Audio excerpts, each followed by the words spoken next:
अस्सलाम वालेकुम। अभी इस वीडियो के अंदर हमने अपना नेक्स्ट न्यूमेरिकल्स को डिस्कस करना है और वो न्यूमेरिकल हैं हमारे 5, 6, 7, 8, 9 एंड 10।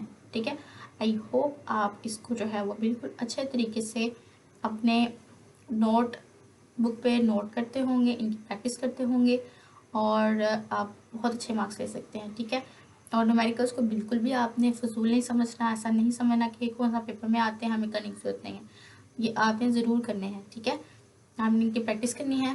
ठीक है जी, तो न्यूमेरिकल जो है वो एक्चुअली एक सिंपल से स्टेप्स को फॉलो करके आप लोग उतने ही मार्क्स गेन कर लेते हो जितना कि थ्योरी का पेपर करते हो। ठीक है, तो मेरा ये आइडिया है कि आपको ये ज़रूर करने चाहिए। ठीक है, this is my opinion. Okay जी, तो आगे जो न्यूमेरिकल है वो है आपका न्यूमेरिकल नंबर 5। 4 तक हम कवर कर चुके हैं, 5, 6, 7, 8, 9, 10 को कवर करेंगे। ठीक है, ओके जी।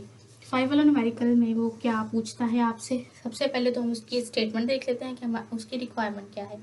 तो it is desire to increase the volume of a fixed amount of a gas from 87.5 to 118 centimetre cube. यानी कि वो कह रहा है कि हम जो है चाह रहे हैं कि एक फ़िक्स्ड अमाउंट है हमारे पास गैस की जो कि 87.5 है, लेकिन हम उसको इंक्रीज़ करना चाह रहे हैं इससे कितना 118 centimetre cube while holding the pressure constant.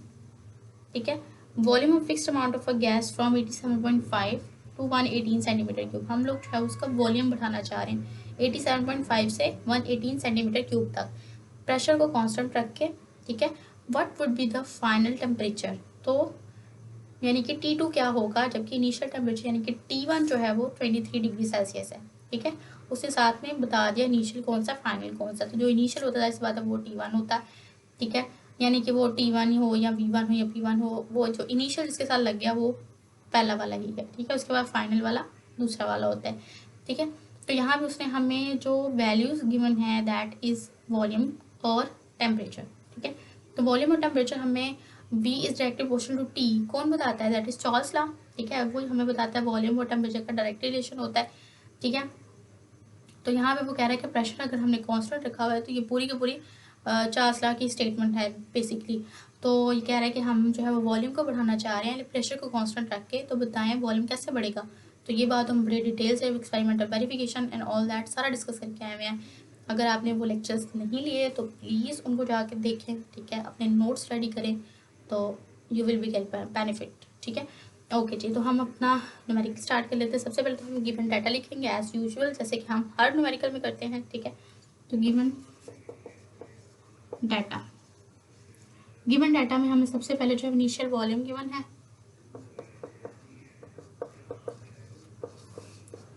Initial volume को हम V1 लिख देंगे और that's value is 87.5 centimetre cube. ठीक है, फाइनल वॉल्यूम, क्योंकि हमें दोनों वॉल्यूम्स की वैल्यू जो है वो गिवन है, उसको V2 लिखेंगे और वो होगा 118 सेंटीमीटर क्यूब। उसने कहा है कि इतना वॉल्यूम है हमारे पास, इससे हम बढ़ाना चाह रहे हैं 118 सेंटीमीटर क्यूब पे। जब हम ऐसा कह रहे हैं तो इसका मतलब ये है कि ये हमारा इनिशियल वॉल्यूम है जो सबसे पहला था, लेकिन जब उसका बढ़ जाएगा तो बिल्कुल ये हो जाएगा ऐसे, जैसे कि ये है ना आपके पास एक सिलेंडर है। ठीक है, यहाँ पे फॉर एग्जांपल 87.5 तक जो है वो वॉल्यूम फिल है गैस का, इतना सा। ठीक है, लेकिन जब आप इसका बढ़ाएंगे तो इसको हम V1 कह देते हैं कि पहले इतना वॉल्यूम है, लेकिन जब इसका हम यहाँ पे फॉर एग्जांपल लिखा 118 तक, जब हम इसका इतना बढ़ा देंगे तो इसको हम V2 लिख देंगे। ठीक है, ये बात यहाँ पे कर रहा है। और उसने हमें क्या गिवन है, टेम्परेचर। तो अगर हमारा इनिशियल टेम्परेचर की वैल्यू क्या दी हुई है हमें, initial temperature is equal to T1 और वो हमें कितना गिवन है 23 डिग्री सेल्सियस। 23 डिग्री सेल्सियस, तो अगर आप इसको केल्विन में कन्वर्ट करेंगे तो माइनस कर देंगे 273 से, सॉरी 273 से आप इसको क्या कर देंगे, प्लस कर देंगे। प्लस करेंगे तो आपके पास केल्विन में टेम्परेचर आ जाएगा, दैट विल बी 296 केल्विन। ठीक है, उसके बाद फाइनल टेम्परेचर हमें नहीं पता, फाइनल टेम्परेचर मतलब T2 नहीं पता। सिंपल, अब हम यहाँ पे क्या कर देंगे, फॉर्मूला लगा लेंगे अपना चार्ल्स लॉ वाला जो हम पढ़ते हुए आ रहे हैं। कैसे, जो हमने उससे निकाला था, फॉर्मूला यूज़ किया था हमने भाई, कौन सा वाला, that is V1 over T1 equal to V2 over T2। Formula है ना, ठीक है। जब हम एक्सपेरिमेंटल वेरिफिकेशन करते हैं तो हमारा ये यानी कि वॉल्यूम अगर हम बढ़ा रहे हैं, टेम्परेचर बढ़ा रहे हैं, तो वॉल्यूम ऑटोमेटिकली बढ़ता है, ठीक है। ये हम उस एक्सपेरिमेंटल वेरिफिकेशन में भी पढ़ चुके हैं, चार्ल्स लॉ में भी पढ़ चुके हैं, ठीक है। चार्ल्स लॉ की एक्सपेरिमेंटल वेरिफिकेशन में हमने ये देखा है कि वॉल्यूम बढ़ता है अगर टेम्परेचर बढ़ाते हैं गैस का, क्योंकि गैस जो है वो उसके मॉलिक्यूल्स में पहले से बहुत ज़्यादा डिस्टेंस होता है, ठीक है। तो अगर आप उसका पहले फॉर एग्जांपल इतना उसका वॉल्यूम था, ठीक है, इतने गैस के मॉलिक्यूल्स का वॉल्यूम था, लेकिन आप उसको हीट करना स्टार्ट कर दिया, मॉलिक्यूल्स की एनर्जी और ज़्यादा हो गई, तो इतनी ज़्यादा एनर्जी के साथ वो एक जगह पर बैठे नहीं रह सकते, वो क्या करेंगे, इतने वॉल्यूम से होकर इतने वॉल्यूम पर फैल जाएंगे, ठीक है। यानी कि सारा जो कंटेनर है, खाली वाली जगह जहाँ पे भी थी वो भी ऑक्यूपाई कर लेंगे। तो टेम्परेचर इंक्रीज करने से वॉल्यूम इंक्रीज हुआ, ठीक है। हमने T2 फाइंड करना है भाई, T2 हमारा यहाँ पे गिवन है, ठीक है। तो हम इस फॉर्मूला को रीअरेंज कर लेंगे अपनी रिक्वायरमेंट के हिसाब से। अगर हमें T1 पता करना होता तो हम उसके लिहाज से फॉर्मूला चेंज करते, V1 फाइंड करना होता तो उसके लिहाज से फॉर्मूला चेंज करते, V2 फाइंड करना होता तो उसके लिहाज से फॉर्मूला चेंज करते। अब हमें T2 चाहिए तो हम इसके लिहाज से फॉर्मूला चेंज कर लेंगे, ठीक है। क्या करेंगे, T2 इधर रहने देंगे, ठीक है, V2 into T1 bye V1।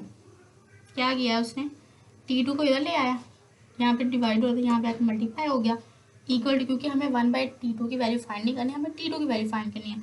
हम इसको T2 को यहाँ ले आएंगे, इज इक्वल टू V2 यहीं पे था, T1 यहाँ पे डिवाइड हो रहा है, यहाँ पे जाके मल्टीप्लाई हो जाएगा, V1 यहाँ पे मल्टीप्लाई है तो यहाँ पे जाके डिवाइड हो जाएगा, रीअरेंज हो गया हमारा फॉर्मूला सिंपल। अब हम इसमें क्या करेंगे, वैल्यूज पुट करेंगे। वैल्यूज हमें V2 की वैल्यू जो है वो 118 है, इंटू T1 की वैल्यू है 296 हमने जो कैलोरी में निकाली है, V1 की वैल्यू 87.5। सॉल्व करेंगे तो आपके पास आंसर आ जाएगा, and that answer will be, क्या होगा वो वाला आंसर, 399.17 कैलोरी, 399.17 कैलोरी, ये आपके पास आंसर आ जाएगा T2 का। उसके बाद जी वो कह रहा है हम इसको डिग्री सेल्सियस में कन्वर्ट करना चाह रहे हैं। Final temperature if the initial temperature is this, final temperature, क्योंकि हमारा इनिशियल टेम्परेचर जो है वो किस में था, यहाँ पे तो हमें कन्वर्शन केल्विन में करके आंसर लाने के लिए ये ज़रूरी था, ठीक है। लेकिन हमारा इनिशियल टेम्परेचर जो है वो किस में था, डिग्री सेल्सियस में, तो फाइनल टेम्परेचर भी हमारा डिग्री सेल्सियस में आना चाहिए, ठीक है। तो हम क्या करेंगे, इस 399.117 को क्या कर देंगे, प्लस कर देंगे ना, ठीक है, माइनस कर देंगे 273 से, तो आपके पास जो है वो वैल्यू आ जाएगी 126 डिग्री सेल्सियस, T2 की वैल्यू, ठीक है। इनिशियल टेम्परेचर हमारा, हमने ये कन्वर्जन इसलिए की कि हमारा आंसर निकला है ईजीली, ठीक है। क्योंकि कन्वर्जन करते हैं हम, सिंप्लीफाई जहाँ पे ज़रूरत हो हम करते हैं। आपको पता है जहाँ पे सोल्यूशन वाले चैप्टर में भी ऐसे किया था, CM3 को हमने DMQ में कन्वर्ट किया, ठीक है। फिर उसके बाद हमें जो ATM हमें जो है वो मिलीमीटर मर्क्यूरी में वैल्यू गिवन है उसको हम ATM में कन्वर्ट करते हैं। इस तरह से अगर डिग्री सेल्सियस में टेम्परेचर गिवन है उसको कैलोरी में कन्वर्ट करके ही न्यूमेरिकल को सॉल्व करेंगे। लेकिन अगर आपका इनिशियल टेम्परेचर जो है डिग्री सेल्सियस में, तो उसका आंसर भी आप डिग्री सेल्सियस में लाने के लिए उसको दोबारा से डिग्री सेल्सियस में कन्वर्ट कर दोगे -273 करके, ठीक है। वो हमने यहाँ पे कर दिया, हमारा फाइनल आंसर निकल आया है, ठीक है। उसके बाद अब हम अपने नेक्स्ट न्यूमेरिकल की तरफ चलते हैं, that is numerical number 6। Numerical number 6, okay जी। 6 वाला न्यूमेरिकल की स्टेटमेंट क्या है, 6 वाला न्यूमेरिकल वो हमें ये कहता है, a sample of a gas is cooled at constant pressure from 30 degree Celsius to 10 degree Celsius, ठीक है। Comment, will the volume of the gas decreases to 1/3 of its original volume? If not, then why? By what ratio will be the volume decrease? वो कह रहे हैं कि अगर आपके पास एक सैम्पल है गैस का, उसको आपने कॉन्स्टेंट प्रेशर पे कूल किया हुआ है, यानी कि 30 डिग्री सेल्सियस से 10 डिग्री सेल्सियस पे आप उसको ले आए हो। 30 डिग्री सेल्सियस ज़्यादा टेम्परेचर है और 10 डिग्री सेल्सियस कम टेम्परेचर है, ठीक है। ज़्यादा टेम्परेचर है मतलब थोड़ा सा गर्म है, 10 डिग्री सेल्सियस मतलब कम टेम्परेचर मतलब थोड़ा सा कोल्ड हो गया। तो बताएं कि क्या गैस का वॉल्यूम जो है वो 1/3 कम हुआ है अपने ओरिजिनल वॉल्यूम से, ठीक है। क्या कूल होने पर उसका वॉल्यूम कम हुआ है, अगर नहीं तो फिर बताएं कि कितना वॉल्यूम जो है वो डिक्रीज हुआ है, ये बात वो कर रहा है, ठीक है। क्या रेशो आई है फिर आपके पास, तो सबसे पहले हम तो गिवन डाटा लिखेंगे। गिवन डाटा है हमारे पास जी, इनिशियल टेम्परेचर गिवन, इनिशियल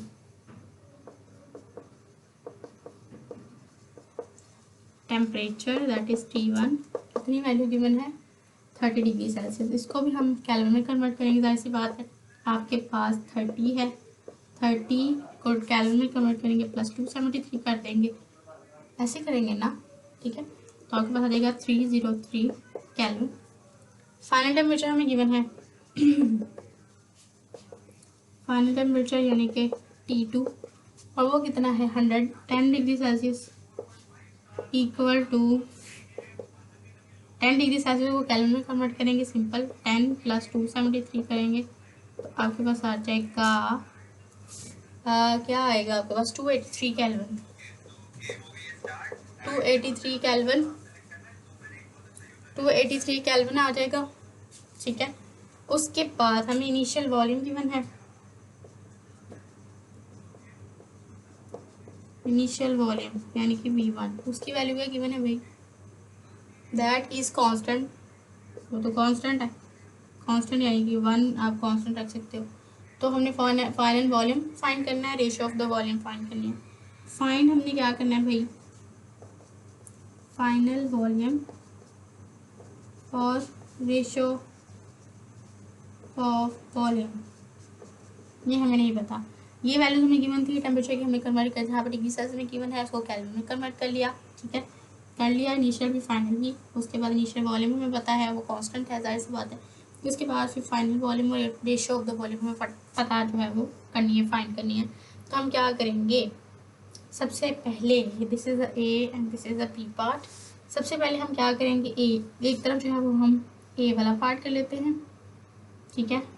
यहाँ पे ऐसे हम सिंपली क्या करेंगे, T1 भी पता है, T2 भी पता है, V1 भी पता है, तो क्या नहीं पता V2, वही वाला फॉर्मूला लगाएंगे। क्या, कौन सा वाला formula, V1 over T1 is equal to V2 over T2। V2 नहीं पता, ठीक है, सिंपली क्या करेंगे V1 इंटू T2 कर देंगे बाय T1 कर देंगे is equal to V2, simple. इसको उठा के लेके तो मल्टीप्लाई कर देंगे, बाकी V2 उधर, बाकी फॉर्मूला वही रहा, ठीक है।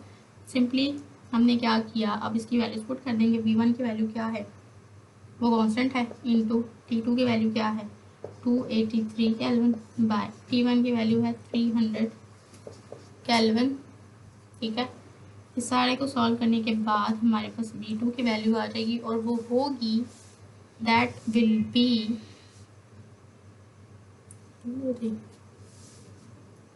हम सही चल रहे हैं बच्चों, ठीक है जी, 283 हो गया, ठीक है। नीचे आपके पास 300 केल्विन, T2 की वैल्यू हमने गलत लिख दी है, V1 into T2 over T1, ठीक है। तो 1 इंटू 283 बाय आपका जो वैल्यू आया था T2 का हमने वही पुट किया है, ठीक है, 283 है तो हमने हमने गलती से दूसरा वाला पुट कर दिया, T2 बाय T1, सही है। इसको सॉल्व करेंगे तो आपके पास आंसर आ जाएगा 0.93 सेंटीमीटर क्यूब। सॉल्व करिएगा, आपके पास आंसर आ जाएगा V2 की वैल्यू, ठीक है। और उसके बाद बी वाला पार्ट है वो कहेंगे, बी वाले पार्ट का आप ये आंसर लिखोगे, know the volume of gas will not decrease to 1/3 of its original volume।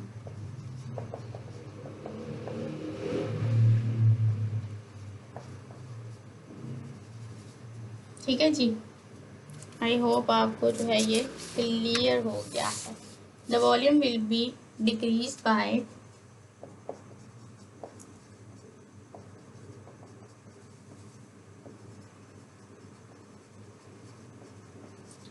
1:0.93, ठीक है। पहले वाले का तो हमने ये फॉर्मूला लगा के उसको रीअरेंज करके उसका आंसर निकाल लिया। दूसरा वाला हम कह रहे हैं कि क्या कह रहा था कि अगर इसका वॉल्यूम डिक्रीज होता या नहीं होता, तो know the volume of the gas will not decrease, के वॉल्यूम जो है वो गैस का डिक्रीज नहीं होगा 1/3 ऑफ इट्स ओरिजिनल वॉल्यूम, ठीक है, the volume will be decrease by 1:0.93। ये तो हमें यही से पता चल गया। 1/3 तो ये नहीं हुआ ना, ठीक है, 1/3 ये नहीं हुआ, लेकिन ये 1:0.93 सेंटीमीटर क्यूब हुआ है, ठीक है। तो हम इसलिए कहेंगे कि 1/3 नहीं हुआ, लेकिन हाँ इतना ज़रूर कम हुआ है ये। सही, I hope it's clear. Next video के अंदर हम अपने बाकी के न्यूमेरिकल्स को कंटिन्यू करेंगे।